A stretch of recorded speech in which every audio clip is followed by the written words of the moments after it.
Question discuss कर रखा है, आप लोगों ने लॉगरिथमिक डायग्राम बनाना है, किसके लिए? बॉयल्स लॉ के लिए। तो बेटा आप लोगों के पास क्या आता है? From Boyle's law. Boyle's law से आप लोग चलते हैं और आपको पता है टेम्परेचर क्या है वहां पर? कांस्टेंट। तो उस समय पे वॉल्यूम इनवर्सली प्रोपोर्शनल है प्रेशर के, Vp, और वो किसके बराबर है बेटा? कांस्टेंट के। हमने माना वो कांस्टेंट क्या है आप लोगों के पास? K। इसका लॉगरिथमिक डायग्राम बनाना है। Take log on both side, take log on both side. बेटा दोनों तरफ लॉग ले लीजिए, तो आप लोग के पास आता है log P प्लस में आप लोगों के पास आता है log P is equal to log K constant. बेटा अगर log कांस्टेंट है तो एक नया कांस्टेंट आ जाएगा K डैश। तो हम लोग करते हैं इसको बेटा log P is equal to minus में log P प्लस में K डैश, प्लस में K डैश। बेटा ये कौन सी एक्सिस है? X। ये कौन सी एक्सिस है? Y axis. ये कौन सी एक्सिस है? X axis. और ये क्या दे रखा है आप लोगों के पास बेटा? स्लोप। तो माइनस में चल रहा है ना आप लोगों के पास। आप लोग ग्राफ को प्लॉट करते हैं बेटा log P अपॉन में आपके पास बेटा log V, माइनस में है तो ये है आप लोग के पास जब लोग क्या था? माइनस के अंदर। अगर आप इसी इक्वेशन को प्लस में करना चाहते हैं तो हमारे पास फॉर्मूला क्या है बेटा? log P is equal to log 1 upon में V प्लस में K डैश। बेटा मैंने इसको 1 अपॉन कर दिया। क्या कर दिया? 1 अपॉन। अब ये टर्म किसमें हो गई है? प्लस में। आपके पास आता है log P log 1 अपॉन में V, ये इंटरसेप्ट ये आपके पास log जाती है और थीटा की वैल्यू 45 डिग्री हो जाती है। ये इस इक्वेशन के लिए लॉगरिथमिक ग्राफ है। तो आपके पास बेटा यही एक चीज दी गई थी कि आपने लॉगरिथमिक ग्राफ को बताना था। किस चीज के लिए? बॉयल्स लॉ के लिए। ठीक है बेटा, तो हम लोग इसको डिस्कस कर चुके हैं। अब आपके पास बेटा स्टार्ट कर रहे हैं हम लोग अपना नेक्स्ट लॉ, और वो क्या है आपके पास? के-लुजाक्स लॉ। क्या दे रखा है बेटा? Third Gay Lussac's law. बेटा इसको हम लोग अमेंटन लॉ भी कहते हैं। क्या कहते हैं बेटा? अमेंटन लॉ। बेटा के-लुजाक्स लॉ या अमेंटन लॉ क्या कहता है कि आप लोगों के पास जब वॉल्यूम को कांस्टेंट रखते हैं, according to this law at constant volume,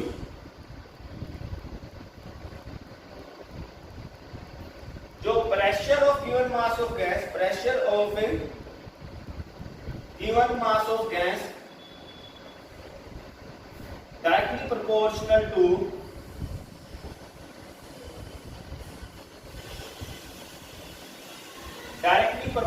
to बेटा टेम्परेचर अप्लाइड।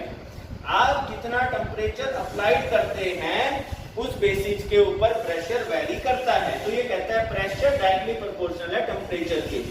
तो P1 अपॉन में T1 is equal to P2 upon में T2।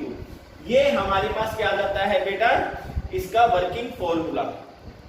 अब अमेंटन लॉ या के-लुजाक्स लॉ को अगर देखना चाहते हैं तो बेटा आपके पास किस सेंस में ये चीजें आती हैं?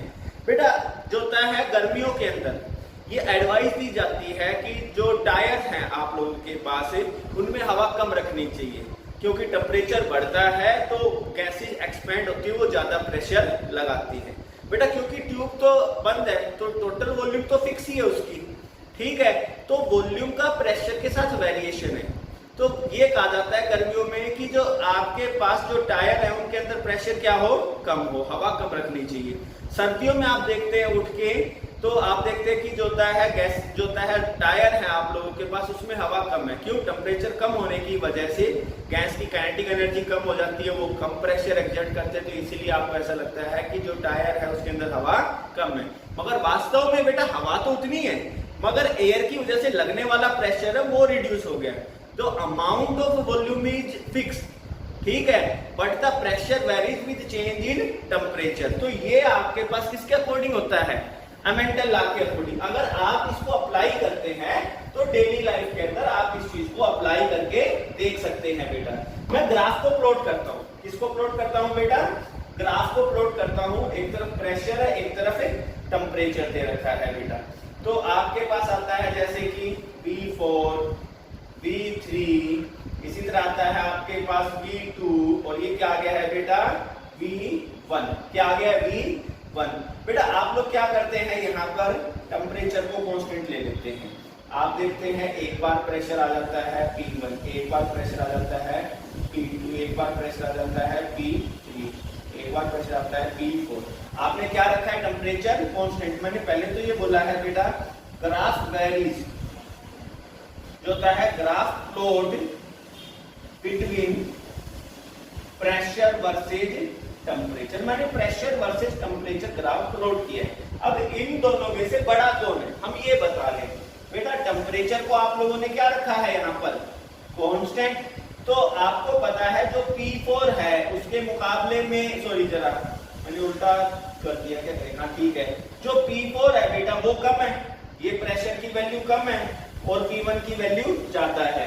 तो आप लोग क्या कहते हैं, एज प्रेशर डिक्रीजिंग, जैसे जैसे प्रेशर डिक्रीज करेगा तो वॉल्यूम क्या करेगी बेटा, इंक्रीज। वॉल्यूम क्या करेगी, इंक्रीज। बेटा टेम्परेचर कांस्टेंट किस पे जा रहा है, बॉयल्स लॉ पर। तो अगर आपके पास टेम्परेचर कांस्टेंट है तो प्रेशर घटने पर वॉल्यूम बढ़ती है। यहाँ पर प्रेशर कम है तो ये वॉल्यूम सबसे ज्यादा है, यहाँ प्रेशर सबसे ज्यादा है तो ये वॉल्यूम सबसे कम। सो आप लोग बताते हैं बेटा कि जो V4 है वो सबसे बड़ी है, V3 उससे कम, V2 उससे भी कम और V1 उससे भी कम। और ये क्या दे रखा है आपके पास, डिक्रीजिंग ऑर्डर। क्या दे रखा है, डिक्रीजिंग ऑर्डर।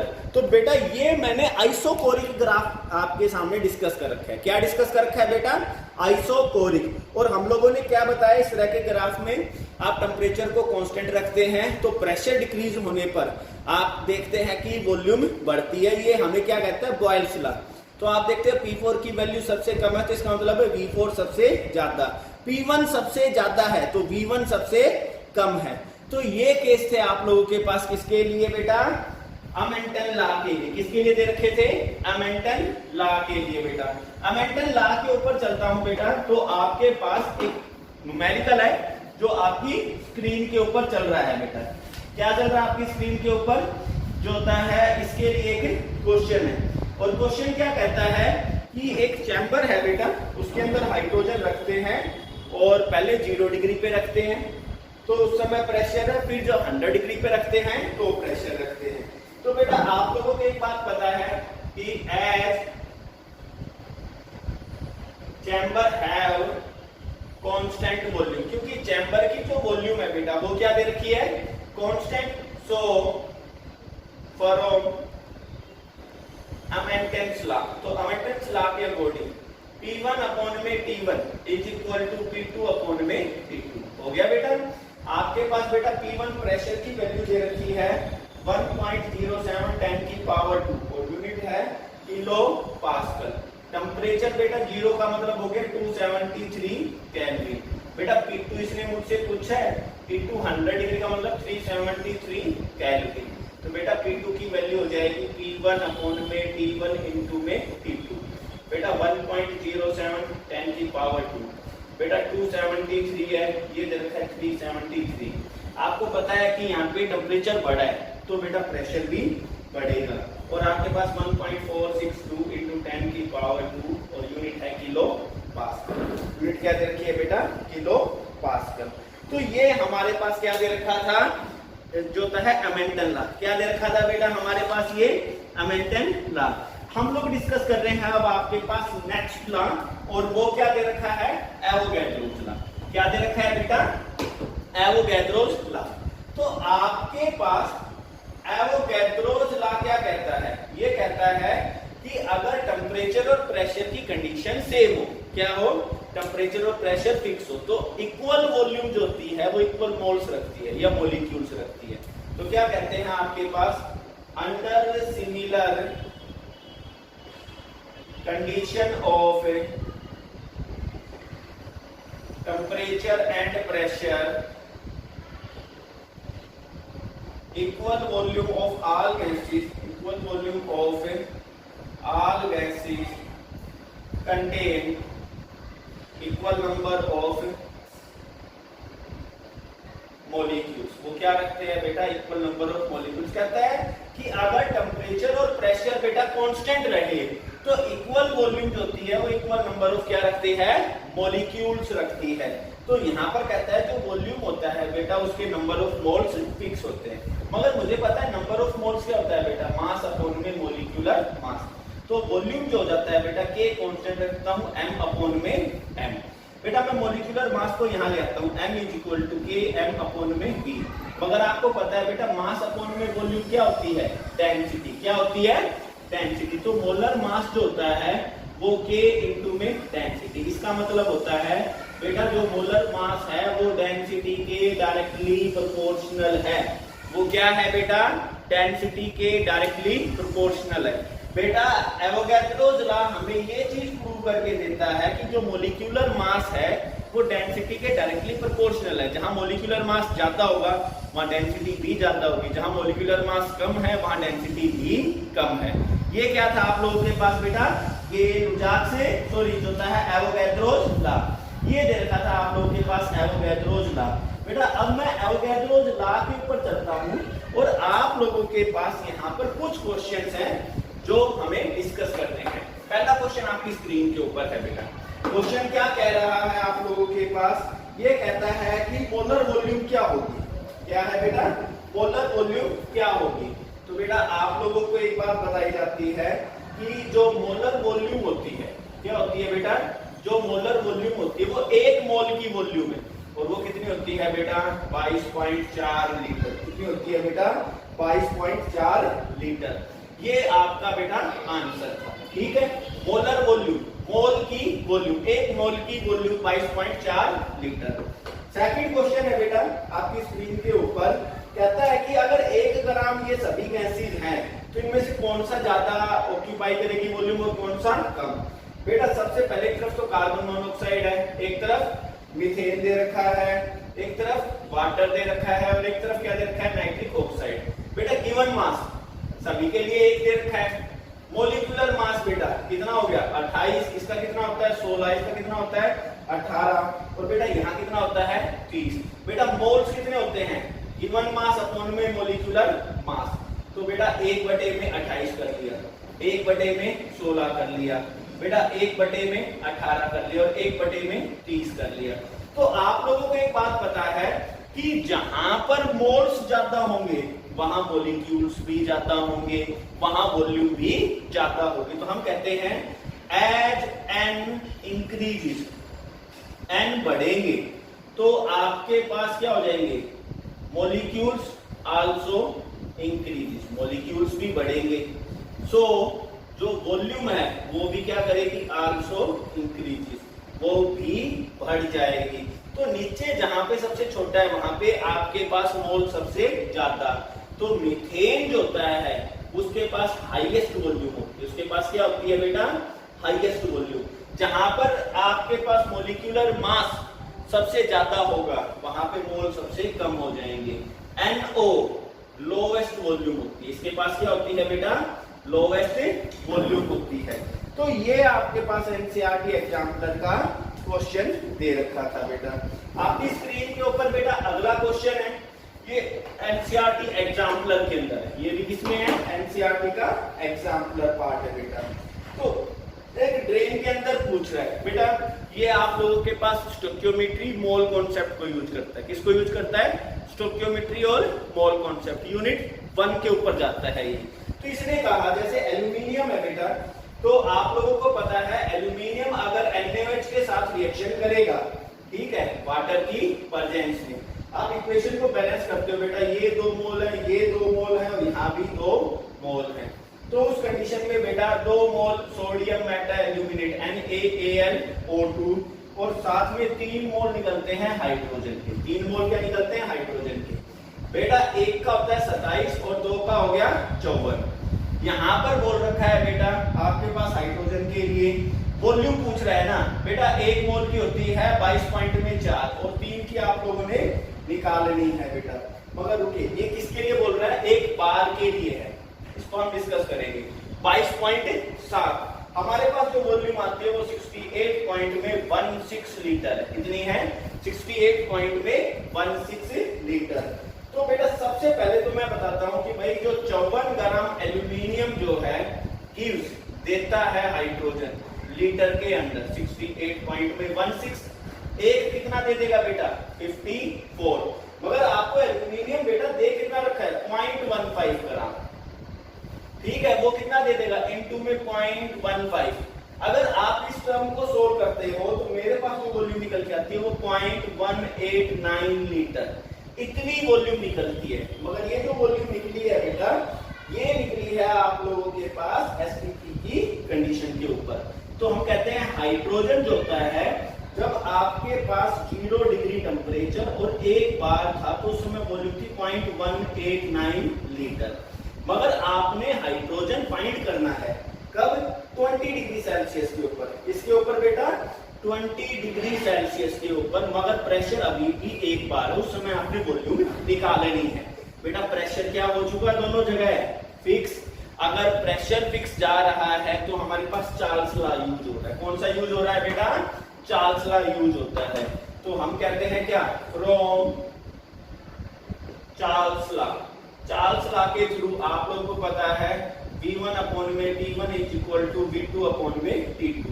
बेटा 0.189 और टेम्परेचर दे रखा है बेटा 273। बेटा V2 इसने मुझसे पूछ ली है और उस समय आपके पास 20 डिग्री है, तो मतलब 293 केल्विन। तो इसका मतलब बेटा जो V2 की वैल्यू आएगी 0.189 अपॉन में 273 अपॉन इनटू में 293। बेटा आपने जो वॉल्यूम निकाली है यहाँ पर वो वैल्यू निकल के आ जाती है आपके पास 203। ठीक है, मैं इसको ml में बेटा सोल्व करता हूँ।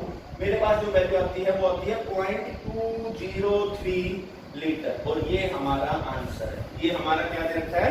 आंसर। बेटा क्वेश्चन को समझें। ये कहता है किसी एक ड्रेन को जब हम लोग साफ कर रहे थे तो उस समय हाइड्रोजन जो होता है कास्टिक सोडा मतलब NaOH के साथ रिएक्शन करता है।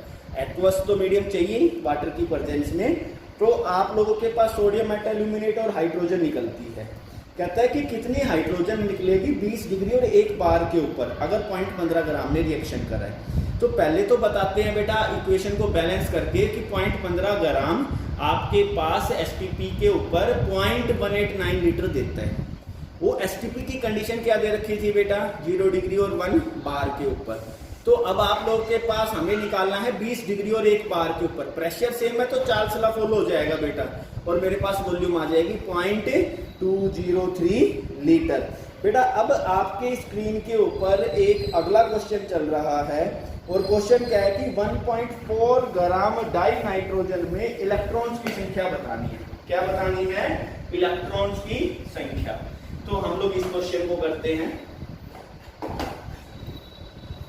बेटा जो नाइट्रोजन होता है, नाइट्रोजन बेटा इसके अंदर 14 इलेक्ट्रॉन होते हैं। अगर एक मॉलिक्यूल क्या हो? 1 मॉलिक्यूल होता है तो उसमें नंबर ऑफ इलेक्ट्रॉन्स होते हैं 14 इलेक्ट्रॉन। अब आप लोगों के पास बेटा सबसे पहले तो मैं निकालता हूं, मुझे ये पता होता है कि 28 ग्राम नाइट्रोजन जो होता है हैव मॉलिक्यूल्स। कितने मॉलिक्यूल्स हो जाते हैं बेटा? एवोगैड्रोस नंबर 6.02 10 की पावर 23। ठीक है, एक में कितने हो जाएंगे बेटा? अपॉन में 28 और आपको दे कितना रखा है? 1.4 ग्राम, तो गुना में 1.4। बेटा मैं इसको करता हूँ 6.02 10 की पावर 22। इसको 14 कर दिए और इसको 28 कर दिए। एक पावर मैंने यहाँ से ले ली, 14 दूनी 28। बेटा 2 इसको काट देगा, 3.01 10 की पावर 22 क्या आ चुके हैं? मॉलिक्यूल्स। क्या आ चुके हैं? मॉलिक्यूल्स। अब आप इसी में बताते हैं कि जो 1 molecule of N2 contain electron, कितने इलेक्ट्रॉन रखता है बेटा? वो 14। कितने रखता है बेटा? 14 इलेक्ट्रॉन्स रखता है। यही बात हमने बताई थी। आपके पास 3.01 10 की पावर 22 के अंदर कितने हो जाएंगे? तो 14 गुना में 3.01 10 की पावर 22 10 की पावर 22। बेटा सोल्व करते 4 दुनिया 4 की 12 1 3 कम 3 और 1 4। बेटा 4.2 और 10 की पावर 23 हमारा आंसर है। तो कितने इलेक्ट्रॉन रखे जा रहे हैं बेटा? आप लोगों के पास लगभग 4.2 10 की पावर 23 है। आपकी स्क्रीन के ऊपर एक क्वेश्चन है, वो सोल्व कर लेना बेटा। हम डिस्कस कर रहे हैं अब आइडियल गैस इक्वेशन। क्या डिस्कस कर रहे हैं बेटा? Ideal gas equation. ये क्वेश्चन अपने पास सोल्व करना, ठीक है बेटा। आइडियल गैस इक्वेशन क्या है, पहले तो एक बात समझते हैं बेटा। ये कंबाइंड इफेक्ट है, ये जोड़ा हुआ इफेक्ट है। किसका? बॉयल्स लॉ का और चार्ल्स लॉ का। किसके ऊपर बेटा? किसी भी एक गैस के ऊपर, स्टैंडर्ड कंडीशंस के ऊपर। तो हम लोग क्या कहते हैं, सबसे पहले तो आपके पास आइडियल गैस इक्वेशन बेटा। इसको जो है कंबाइंड गैस लॉ भी बोलते हैं। क्या कहते हैं? Also called combined gas law. तो बेटा ये हो जाता है कंबाइंड गैस लॉ। क्या हो जाता है बेटा? ये कंबाइंड गैस लॉ। ये क्या देता है? It is combined effect of Boyle's law and Charles law on gas. बेटा गैस के ऊपर ये बॉयल्स लॉ और चार्ल्स लॉ का कंबाइंड इफेक्ट देता है। सबसे इंपॉर्टेंट इसकी बेटा एक्सप्रेशन आती है। दो एक्सप्रेशन है, मैं इसकी फर्स्ट एक्सप्रेशन आपके लिए रिप्रेजेंट करता हूं। पहले मैंने माना कि कोई ये गैस है, उसमें शुरू में प्रेशर है P1, इनिशियल वॉल्यूम है V1 और टेम्परेचर है बेटा T1। समझ में आई है? कोई एक गैस है जो initially P1 pressure, V1 volume और T1 टेम्परेचर रखती है। आपने बेटा उसके लिए फॉलो कर दिया बॉयल्स लॉ। क्या फॉलो कर दिया? Boyle's law. तो बॉयल्स लॉ का क्या मतलब होता है? टेम्परेचर क्या हो चुका? कांस्टेंट। टेम्परेचर क्या हो चुका है बेटा? कांस्टेंट। प्रेशर बढ़ेगा तो वॉल्यूम बेटा Vx हो चुकी और टेम्परेचर आपके पास क्या रहना है? कांस्टेंट रहना है। क्या रहना है? कांस्टेंट रहना है। अब ये चार्ल्स लॉ को फॉलो करती है। किसको फॉलो करती है बेटा? चार्ल्स लॉ को फॉलो करती है। जब ये चार्ल्स लॉ को फॉलो करती है तो उस समय P2 प्रेशर क्या हो जाएगा बेटा? कांस्टेंट। तो प्रेशर बेटा P2 ही रह जाएगा। वॉल्यूम बेटा आपके पास V2 हो जाएगी और टेम्परेचर क्या हो जाएगा? T2। और अगर मैंने बॉयल्स लॉ और चार्ल्स लॉ का कंबाइंड इफेक्ट जोड़ा तो मेरे पास कंबाइंड इफेक्ट आ जाएगा। क्या आ जाएगा बेटा? कंबाइंड इफेक्ट आ जाएगा। और मैं अब इसी को ही फॉलो करता हूं, ठीक है। तो आप लोगों के पास बेटा क्या स्टार्ट होता है, इसको देखते हैं। From Boyle's law, from Boyle's law, Boyle's law से चलता हूं बेटा। तो आपको पता है बॉयल्स लॉ से T1 क्या है? कांस्टेंट। तो आपको पता होता है यहाँ पे P1 जो होता है आपके पास P1 V1 is equal to P2 Vx। यही है बेटा, प्रेशर है P1, वॉल्यूम है V1। सेकंड कंडीशन पे प्रेशर है P2 और वॉल्यूम क्या है बेटा?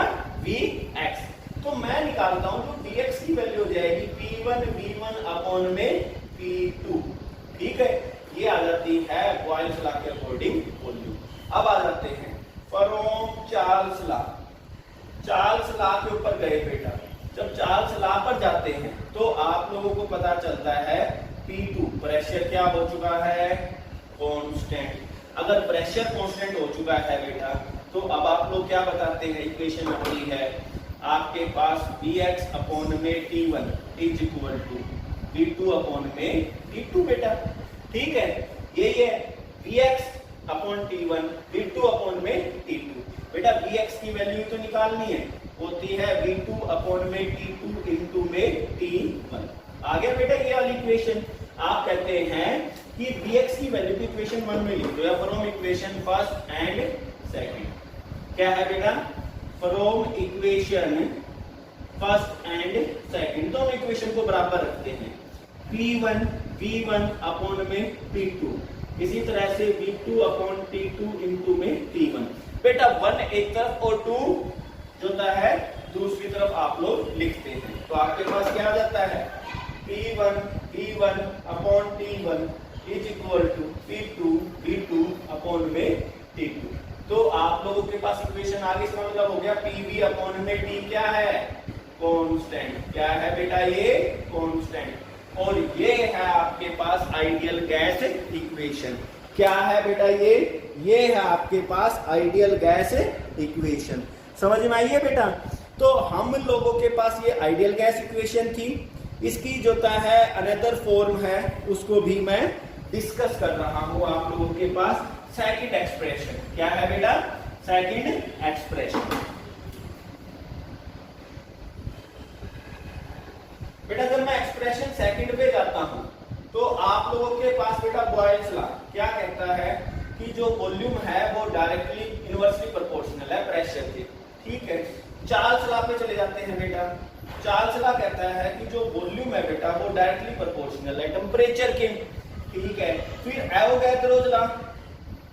बेटा एवोगैड्रोस लॉ क्या कहता है कि जो वॉल्यूम है बेटा वो directly proportional number of mole के। इक्वेशन 1, इक्वेशन 2, इक्वेशन 3 आप लोगों ने किया from equation first, second and third.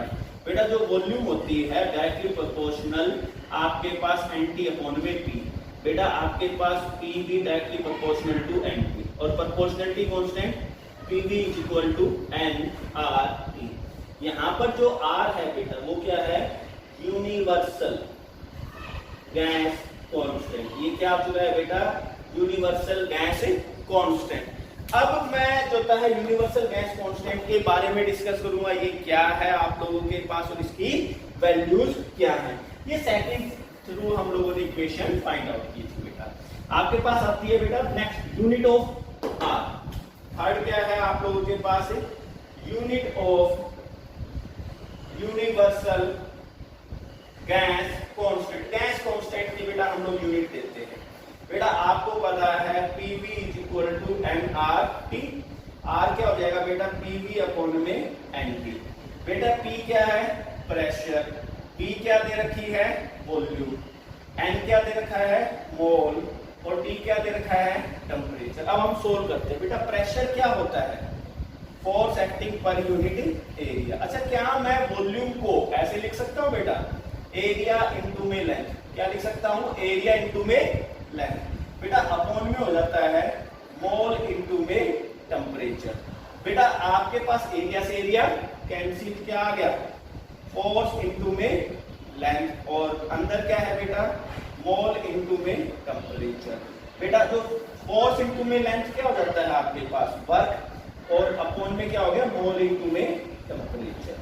ठीक है, तो बेटा आर की जो आपके पास वर्क है वो तो क्या होता है? जूल, मोल इनवर्स और केल्विन इनवर्स। मोल इनवर्स और केल्विन इनवर्स, ये है आपके पास यूनिट ऑफ आर। क्या दे रखी है बेटा? Unit of are.